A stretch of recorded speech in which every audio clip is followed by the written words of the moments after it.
Assalamualaikum warahmatullahi wabarakatuh. Kembali lagi bersama saya Bima Rahmat. Hari ini saya bersama Bapak Kades Kepokidul, Bapak Samudi. Seperti yang kita tahu, Bapak Samudi ini termasuk salah satu kepala desa yang cukup berani mengkritisi lah gitu ya, mengkritisi kebijakan pemerintah khususnya di Kabupaten Bojonegoro. Selamat sore Bapak Samudi. Selamat sore Mas Bima Rahmat. Gimana Pak kabarnya Pak? Alhamdulillah sehat, berkas, waras, isih ono beras, utang yo wis mulai lunas dan alhamdulillah manoke juga rada akas ya alhamdulillah. Gini Pak, sore hari ini saya senang sekali bisa ngobrol dengan jenengan. Saya ingin tanya Pak terkait dengan Pak Samudi yang bisa dikatakan cukup berani lah mengkritisi kebijakan pemerintah Bojonegoro. Yang mendasarinya apa Pak? Yang mendasari Oke, gini nih Mas Bima ya, sebenarnya kalau dikatakan cukup berani atau tidak itu kan parameternya juga harus jelas. Sebenarnya bukan itu persoalannya. Mungkin selama ini saya sebagai kades nampak sedikit berbeda dengan kades-kades yang lain, karena memang berangkatnya saya tentu tidak sama dengan kades-kades yang lain. Misalnya begini, tidak semua kades bisa merasakan apa yang saya alami. Saya pernah menjadi ketua BPD dua periode. Ya, waktu itu BPD masih pilihan langsung setiap kakak, bukan perwakilan. Jadi Badan Permusyawaratan Rakyat dan Badan Perwakilan Desa dan Badan Permusyawaratan Desa. Saya mengalami menjadi ketua BPD 2 periode. Untuk kemudian saya lupa tahunnya, saya juga pernah menjadi PJ Kepala Desa. Kemudian setelah itu saya menjadi kepala desa PAW antar waktu. Dan baru alhamdulillah kemarin saya juga menjadi kepala desa yang sebenarnya. Kemarin baru tahun 2019 atau 2020 kemarin itu. pernah menjabat di partai juga ya? Kalau di partai saya sudah sangat lama itu Pak. Jadi sekitar tahun 9 sekian itu saya memang pernah menjadi wakil ketua pengurus Dewan Pimpinan Cabang salah satu partai di Bojonegoro. Di 2 periode saya. Mungkin dengan pengalaman itu ya? Bisa juga demikian. Jadi karena memang berangkatnya yang mungkin tidak lazim untuk semua kades seperti itu. Jadi mungkin menjadi nampak berbeda. Sebenarnya bukan masalah frontal atau tidak, tapi nampak berbeda. Nampak gitu. berbeda Iya. gitu. Berbeda frontalnya gitu. Oh, enggak. Itu masalah pendapat Mas. Kalau masalah itu dikatakan frontal, kontroversi itu masalah pendapat sebenarnya. Enggak. Akhir-akhir ini mengkritisi terkait dengan kebijakan BKD ya?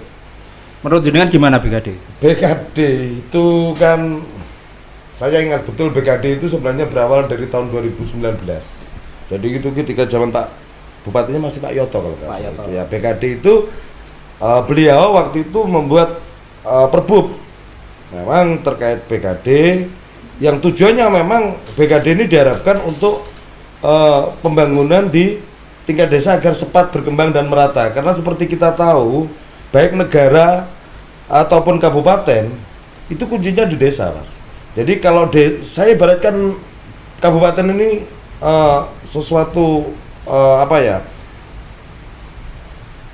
rumah atau apapun ya namanya. Kalau desa ini lilin-lilin. Kalau lilin-lilin ini semua menyala, tentu kabupaten ini juga menjadi terang benderang. Jadi jangan berkata Bojonegoro maju kalau desa-desanya belum maju. Jadi desa ini lilin-lilin kecil ini. Kalau ada yang mengatakan kabupaten ini maju, tentu yang dimaksud maju bukan hanya kabupaten di kotanya, tapi di desanya juga dengan sendirinya. Karena terang benderangnya suatu kabupaten itu dilihat dari desa-desanya. Dari 419 desa yang ada di Kabupaten Bojonegoro, menurut jenengan yang belum ada kemajuan secara signifikan itu ada berapa persen? Sebenarnya bukan kapasitas saya untuk menilai desa ini maju atau bukan ya. Tapi kalau saya, karena saya kepala desa, tentu saya mengamati, apalagi saya seorang ketua Papdesi, perkumpulan aparatur pemerintah desa di Kabupaten Bojonegoro ini. Jadi ada beberapa kebijakan yang diambil Pemkab itu bertujuan baik, termasuk BKD salah satunya. Ya. Diharapkan dengan munculnya BKD ini usulan-usulan dari bawah disampaikan ke Pemkab melalui Musrenbang dan lain sebagainya, Musrencam, kemudian di kabupaten diputuskan. desa ini ternyata membutuhkan A, desa ini membutuhkan B, desa ini membutuhkan C. Ini harapannya seperti itu. Tapi seperti kita lihat sekarang bahwa BKD ini bukan bottom up tapi top down. Meskipun bahasanya bottom up, tapi bisa kita lihat ini seragam. Tahun ini misalnya jalan semua, ada yang di rigid beton, ada yang di aspal. Ya sah-sah saja saya memang, karena diseragamkan, karena memang disesuaikan dengan program dari Pemkab. Oke. Ini menjadi persoalan ketika menurut saya dalam pengambilan kebijakan ini kriteria desa-desa mana yang perlu didulukan, ini yang menjadi tidak jelas, sehingga nuansa politis di sini sangat dominan. Dari jenengan kepala desa Kepo Kidul ya, seberapa butuh desa Kepo Kidul itu, seberapa butuh BKD di desa Kepo Kidul? Kalau bicara soal itu tentu kok saya kesannya tidak etis, Bang. Karena semua desa sebenarnya butuh BKD, Mas. Semua desa butuh BKD. Tapi seperti yang kita lihat dari sekarang saja 2021, kalau kita mau jujur, Pak, kalau seperti yang dikatakan oleh beliaunya Ibu Bupati itu benar, bahwa akan ada pemerataan di desa dalam pembangunan, tentunya seharusnya 2020-2021 sudah selesai. Kenapa? Di Bojonegoro itu ada 419 desa. Kalau tahun 2019 saja dicicil 250 desa, di tahun 2020 250 desa, tentunya seharusnya sudah clear. Berarti ada yang double ya? Banyak, bukan ada. Ini yang saya katakan pemerataan ini tidak ada, bahwa kalau apa yang dikatakan beliaunya akan ada pembangunan merata di Bojonegoro, saya katakan itu isapan jempol. Itu hanya retorika. Itu nggak benar. Dari mana beliau mengukur? Ukurannya apa? Apa boleh dikatakan kalau BKD itu terlalu dipaksakan atau gimana? Untuk yang tahun 2021 iya.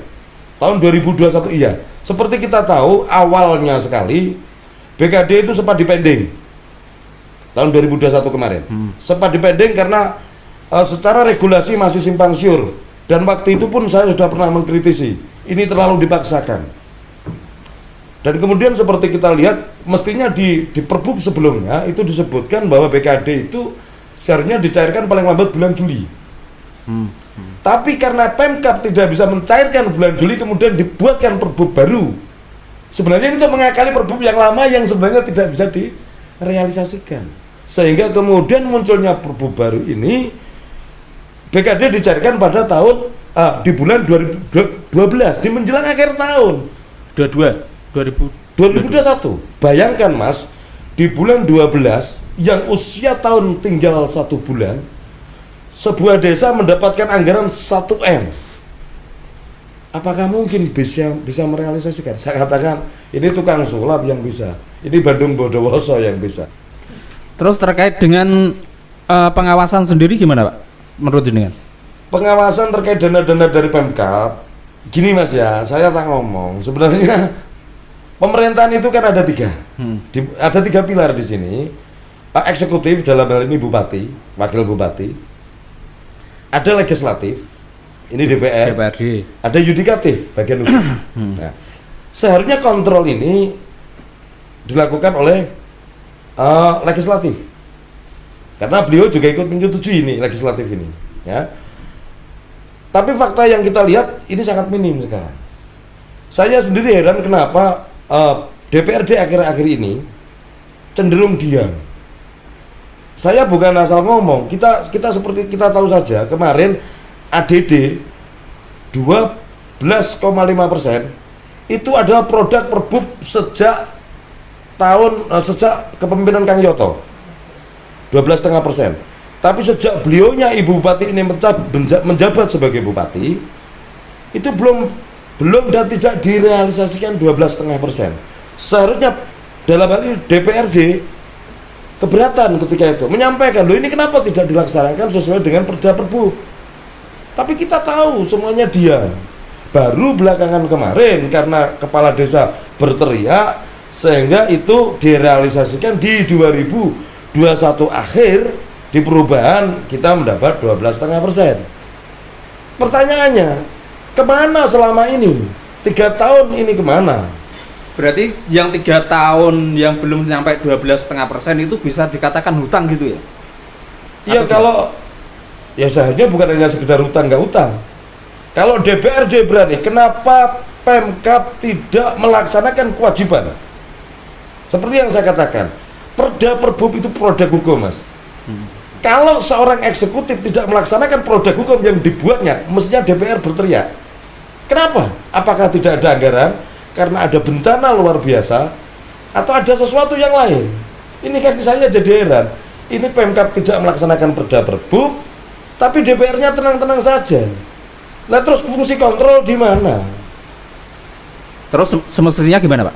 Ya seharusnya sejak awal menyampaikan. Ini Pemkab kenapa kok tidak merealisasikan, apa tidak ada anggaran? Seharusnya itu disampaikan sejak lama. Gitu.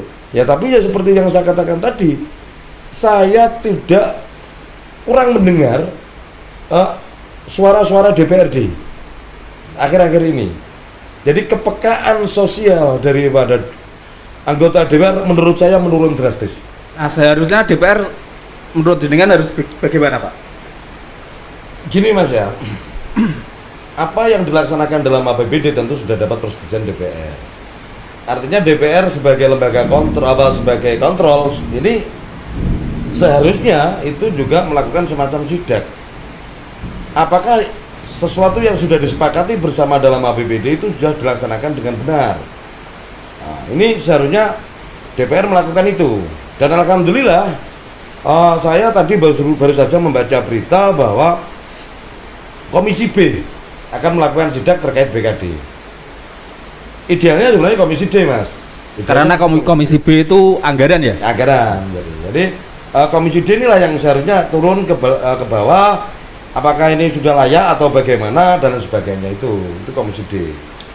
Dampak kalau Komisi DPRD lah, DPRD itu kurang kontrol terkait dengan anggaran, dengan pembangunan, itu gimana, Pak? Pemerintahan itu ada tiga pilar. Lembaga kontrol ini kalau tidak berjalan, eksekutif akan semaunya. Karena apa? Ya akan menjadi liar karena nggak ada yang mengingatkan. Fungsi kontrol ini sudah nggak jalan. Atau seandainya jalan pun lebih ke arah yang jual saya lip service menurut saya. Jadi ketoke ngomong, Mas, kan gitu, ketoke ngomong. Kita tahu, Mas, ini bukan hanya tentang desa yang lagi rame, juga pasar bagaimana. Ya kita tahu DPR seolah-olah bla bla, tapi saya yakin ini nggak akan ada apa-apa, setuju saja nanti. Ini saya bukan a priori atau negatif thinking, enggak. Dari hal-hal yang sudah kemarin-kemarin itu kita kok tidak melihat suara DPR ini lantang. Ya saya berharap ke belakang ini, karena ini juga akan menjelang pemilu, harapan saya tolonglah DPR agak sedikit peka. Apa itu, kalau nanti kontrol ini jalan kan orang juga akan antusias untuk memilih anggota legislatif ke depan. Termasuk yang lebih penting lagi kontrol dari publik juga. Publik sebenarnya kalau masalah kontrol itu kan siapapun pembayar pajak itu boleh mengontrol, ya, kan punya hak. Apalagi kita dilindungi oleh namanya informasi publik. Ya, itu kita seharusnya boleh itu. Tapi pertanyaannya sekarang, apakah ada warga biasa punya keberanian melaporkan? Jangankan seorang warga, seorang kepala desa saja. Pernah saya membaca ini, ya nyuwun saya di luar konteks, pernah saya membaca seorang kepala desa dalam satu grup menyatakan, itu jembatannya kok roboh, kenapa? Oleh dijawab oleh kepala desa, karena jembatannya tidak kuat, Bu. Kemudian beliaunya menjawab, keminter. Nah, dari situ saja orang nggak akan berani kontrol, Mas. Bagaimana orang bisa mengingatkan seorang kepala desa bicara sedikit saja sudah dikatakan keminter? Lantas siapa yang berani mengingatkan? Nah, seharusnya gimana, Pak? Ya nyuwun sewu, sebenarnya saya tidak untuk mengkritisi beliaunya Bupati secara pribadi sih, sebenarnya enggak. Tapi saya sedang menggambarkan inilah Bojonegoro saat ini. Ini terus terang Mas, saya ini kalau saya katakan ini lucu ya lucu, saya katakan tidak ya tidak. Seperti yang saya katakan, dan jenengan mestinya tahu, kepala desa itu jabatan politis. Saya, Mas, ini dipilih warga saya.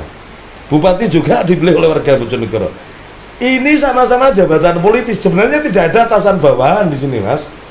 Saya bukan jabatan karir. Kades itu jabatan politis. Saya dipilih, beliau juga dipilih. Cuma ladangnya beda, Mas. Karena Kades punya otonomi Wilayah sendiri. Iya, Punya bupati otonomi juga sendiri. wilayah. Cuma bahwa secara administrasi iya, Kades bawahan bupati, tapi secara kewenangan tidak. Bukan bawahan Oh, bupati. bukan. Ini bukan hierarki semacam Kapolres dengan Kapolsek. Enggak, bukan semacam itu. Ini sama-sama jabatan politis, punya wilayah sendiri-sendiri. Meskipun secara administrasi iya, kewenangan kita dibatasi, kewenangan beliau juga dibatasi oleh kewenangan provinsi dan seperti begitu seterusnya. Jadi menurut saya Kades ini kan pertanggungjawabannya juga kepada kesini toh Mas, kepada warganya toh Mas. Jadi ya mbok tolonglah ya bersikap sebagaimana layaknya seorang Kades saja lah, jangan berlebihan. Saya enjoy lah, saya sejuk ora usah kate mimpin ambek wedi dan ambek. Kita orang merdeka Mas, kita ini orang merdeka. Karena Kades dipilih masyarakat, Betul. masyarakat desa gitu ya. Iya, itu mestinya kan kita ini orang-orang merdeka Mas. Seperti yang pernah saya katakan, Kades itu adalah orang-orang pilihan yang terpilih. Lah mbok diajenilah itu, gitu loh Mas. Ya. Nah, untuk BKD Pak, seperti apa hak desa itu untuk mendapatkan BKD itu seperti apa? Terusnya kriteria untuk mendapatkan BKD itu seperti apa? Sebenarnya di Perbub itu juga sudah ada Mas, kriteria-kriteria itu ya. Cuma persoalannya aturan itu dibuat kan tidak untuk dipergunakan. Misalnya gini Mas, saya lebih ke statement beliaunya saya Ibu Bupati bahwa pembangunan merata di tingkat desa dan lain sebagainya. Saya kasih contoh kecil saja Mas. BKD itu sejak tahun 2019 ada. Tadi saya juga sudah mengatakan bahwa kalau Pemkab ini serius 2 tahun saja selesai. Karena tahun 2019 250 desa, tahun 2020 250 desa. Pasti sudah merata ya. Sudah merata karena kita hanya 419 desa. Tapi fakta sampai sekarang desa saya Kebo Kidul ini mulai tahun 2019 sampai 2021 belum pernah mendapat BKD sama sekali terkait bangunan. Oke. Untuk tahun 2022? 2022 saya memang belum diputuskan, tapi seriwing kabar angin saya juga mendengar desa saya nggak dapat. Desa saya nggak dapat. Artinya apa?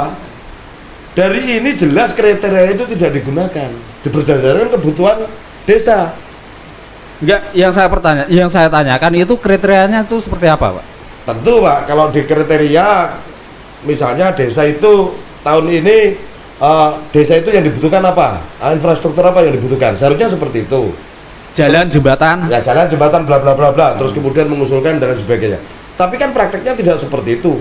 SK muncul, proposal dibuat. Desa saya Pak, perangkat saya capek Pak membuat. Sekarang pun malu sudah. Kenapa? Begitu membuat proposal disurvei ya nggak jadi lagi. Jalan yang buruk itu yang katanya kemarin melenyer itu disurvei aja udah lebih dari 3 kali. Kalau beliau konsisten dengan ucapannya bahwa pembangunan merata, ini sudah selesai. Yang lebih unik lagi Mas, ini yang lebih unik. Belakangan ini saya mendengar anggota DPR RI turun ke desa-desa menemui kades-kades menawarkan, menjanjikan BKD. Ini kan kontradiksi. Dari mana seorang anggota DPR RI menawarkan BKD yang notabene ini anggaran dari Pemkab? Ini duit dari mana? Ini bukan duit dari pusat, Mas. Mungkin saya salah tangkap. DPR RI datang ke Kades, Ke desa-desa, ke desa-desa Bojonegoro ya? Iya. Itu menawarkan BKD. Menjanjikan BKD bahwa desamu dapat bla bla bla. Itu anggarannya dari mana? Loh, BKD-nya itu kan jelas dari anggaran Pemkab, Mas. Dari ini untuk apa DPR RI ke sini? Kemudian bicara seperti ini kan ini yang saya maksud bahwa BKD ini cenderung politis gitu loh. Ini politis Mas. Kalau seandainya iya BKD ini memang berdasarkan kebutuhan, saya kasih contoh. Ini saya kasih contoh kan. Nanti bisa googling jenengan. Nanti bisa googling. Desa Bodol, Ngambon 2019 balai desanya roboh. Nanti tolong dicek itu Di Desa Bodol ada ya. Iya. Itu beliaunya Ibu Bupati turun langsung ke lokasi meninjau ketika roboh. Ya. Tapi faktanya apa setelah ditinjau sampai sekarang roboh pun ya tetap roboh, nggak ada bangunan BKD untuk balai desa atau apapun, nggak ada. Ya inilah yang saya katakan politis dan nyun sewu Pak, nyun sewu sekali lagi, dominan pencitraannya daripada realisasinya. Jadi saya hampir sebenarnya agak males Mas bicara BKD, karena kalau bicara BKD sebenarnya bicara aturan, kalau bicara aturan juga ini sudah jauh dari itu. Jadi ya seperti nah, kalau sekarang misalnya ini Pak Gundul kok berteriak-teriak terkait BKD. Nah iya Mas, saya ini kades Mas. Saya juga bertanggung jawab dengan warga saya. Saya ini dipilih oleh warga saya. Kalau warga saya juga pembayar taat, pembayar pajak yang baik. Perlu menjadi catatan, desa saya Kepok Kidul, pajak bumi dan bangunnya 105 juta per tahun. Itu masuk 5 besar sekecamatan Kedungedem. 5 besar. Itu termasuk salah satu kriteria untuk mendapatkan BKD ya? Tidak. Artinya apa? Warga saya juga membayar pajak yang taat, Mas. Oh. Wajar kalau mereka juga mestinya mendapat perlakuan yang sama. Jangan kemudian mungkin ini ya. Mungkin karena saya tidak punya rambut, atau karena saya agak nyentrik, atau saya mungkin karena nggak mau diajak ikut arisan kades-kades, kemudian desa saya nggak dapat BKD. Loh, ini kan subjektif Mas, itu subjektif, coba objektif lah. Jadi seorang pemimpin itu seharusnya objektif Mas, bukan subjektif, menganggap cocok gak cocok dan lain sebagainya. Kalau misalnya apa sih korelasinya antara kades ikut arisan sama nggak arisan, misalnya kan ya nggak ada toh Mas. Masa itu terus dikaitkan dengan BKD? Ya jauh lah Mas. Ini yo mbok aja gawe guyon lah. Ini pemerintahan Mas, ini bukan yang seperti saya katakan tadi, ini hal-hal dikaitkan dengan yang sifatnya subjektif ya. Terkait dengan secara tidak langsung, kades itu kan secara administratif bawahan bupati. Secara administratif. Iya betul. Nah, yang menjadi pertanyaan saya, kenapa jenengan itu terkesan lantang gitu Pak, lantang mengkritisi kebijakan pemerintah? Cukup nih udah? Ya, cuma itu. Ngeten Mas ya. Pertama, kritis itu tidak dosa, artinya nggak ada larangan untuk itu. Sebagai warga muslim tentu, sebagai seorang muslim saya tentu ingat, kalau ada kezaliman, hentikan dengan tanganmu. Kalau tidak mampu, hentikan dengan lidahmu. Kalau masih tidak mampu, hentikan dengan hatimu, tapi itu selama-lamanya iman. Itu kalau kita bicara dengan konsep agama. Kalau misalnya saya konsep kejawen, seseorang, saya lahir di Bojonegoro Mas. Saya lahir di Bojonegoro, tentu saya kudu melu handar beni, hangrung kepi mulat sariro hang soroweni. Artinya apa? Saya merasa ikut memiliki Bojonegoro. Karena saya ikut merasa memiliki Bojonegoro, tentu saya berusaha melu hangrung kepi, menjaga Bojonegoro iki, mergo aku melon duwe Mas. Bojonegoro dudu ngene sampean tok Mas Bima. Dudu. Saya juga ikut punya. Karena saya ikut punya, saya punya tanggung jawab moral untuk melu hangrung kepi, menjaga.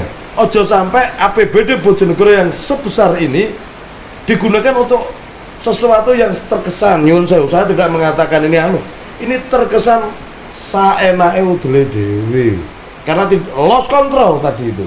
Ya ini yang seharusnya kita nggak rela sebagai warga masyarakat Bojonegoro. Terlepas saya kades atau tidak kades, tentu sebagai warga Bojonegoro saya berusaha itu tadi melu handar beni, tentu saya harus melu hangrung kepi Mas. Oke.